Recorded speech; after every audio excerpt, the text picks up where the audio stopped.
నిపుణులైన ఇంజనీర్లు చెప్పేది చెవికెక్కలేదు. అధికారుల అభ్యంతరాలు లెక్క చేయలేదు. మేం చెబుతాం, మీరు కట్టేయండి. ఇది కాళేశ్వరం ప్రాజెక్టు నిర్మాణంలో గత ప్రభుత్వ పెద్దల వైఖరి. తాము చెప్పినట్టు చేయడమనడమే కాదు, ప్రాజెక్టుల దగ్గర సీసీ కెమెరాలు ఏర్పాటు చేసి మరీ తాము అనుకున్న విధంగా పనులు సాగుతున్నాయా లేదా అని ఎప్పటికప్పుడు పర్యవేక్షించేవారు.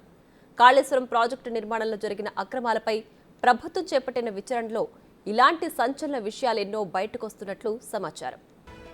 కాళేశ్వరం డిజైన్లను గత ప్రభుత్వ పెద్దలు తరచూ మార్చారని, తాము చెప్పినట్లు పనులు చేయాలని అటు ఇంజనీర్లు ఇటు నిర్మాణ సంస్థపై ఒత్తిడి తెచ్చారని విచారణలో తేలినట్లు సమాచారం. ఏదైనా 10 అయ్యేందుకు ఏడాది పడుతుందని నిర్మాణ సంస్థ ఇంజనీర్లు చెప్తే, అంత సమయం ఎందుకు, మరోలా చేస్తే 6 నెలల్లోపే పూర్తవుతుంది కదా అంటూ అడ్డగోలుగా ప్రాజెక్టుల నిర్మాణం సాగించినట్లు తెలుస్తోంది. మేడిగడ్డ, సుందిళ్ల, అన్నారం బరాజుల నిర్మాణ పనులను ప్రత్యక్షంగా పర్యవేక్షిస్తూ ఎప్పటికప్పుడు డిజైన్లను మార్చేసినట్లు సమాచారం. అంతేకాదు, బరాజుల దగ్గర సీసీ కెమెరాలు పెట్టి ఆ ఫుటేజ్ చూసి కూడా మార్పులు చెప్పారని ప్రభుత్వ ఉన్నతాధికారి ఒకరు వెల్లడించారు. అప్పటి సీఎంతో పాటు సీఎంఓ అధికారులు, ఇంజనీర్లు బరాజుల దగ్గరికి వెళ్లి నిర్మాణ పనులను పరిశీలించేవారు.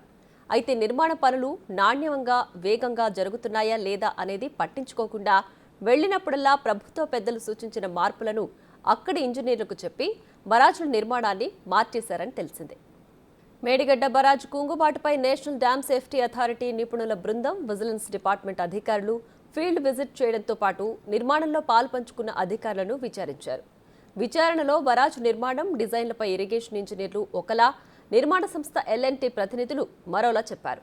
మేడిగడ్డ డిజైన్లను తాము ఫైనల్ చేయలేదని ఇరిగేషన్ డిపార్ట్మెంట్ పరిధిలోని సెంట్రల్ డిజైన్స్ ఆర్గనైజేషన్ ఇంజనీర్లు చెప్పారు. ఎల్ఎన్టీనే డిజైన్ చేసుకుందని, తమను ఒత్తిడి చేయడం వల్లే వాటికి ఆమోదం తెలిపామని సీడీఓ ఇంజనీర్లు స్టేట్మెంట్ ఇచ్చారు. ఎల్ఎన్టీ ప్రతినిధులు మాత్రం ప్రభుత్వం ఇచ్చిన డిజైన్లతోనే తాము బరాజ్ నిర్మించామని, డిజైన్లకు తమ సంస్థకు ఎలాంటి సంబంధం లేదని వివరణ ఇచ్చారు.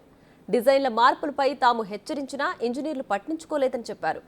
ఫీల్డ్ ఇంజనీర్లు చెప్పిన దానికి విరుద్ధంగా ఎల్ఎన్టీ ప్రతినిధులు స్టేట్మెంట్ ఇవ్వడంతో అసలేం జరిగిందో తెలుసుకునే పనిలో ఉన్నారు విజిలెన్స్ అధికారులు. డిజైన్ల మార్పులకు గత ప్రభుత్వ పెద్దల ఒత్తిడే కారణమని ప్రాథమికంగా నిర్ధారణకొచ్చారు.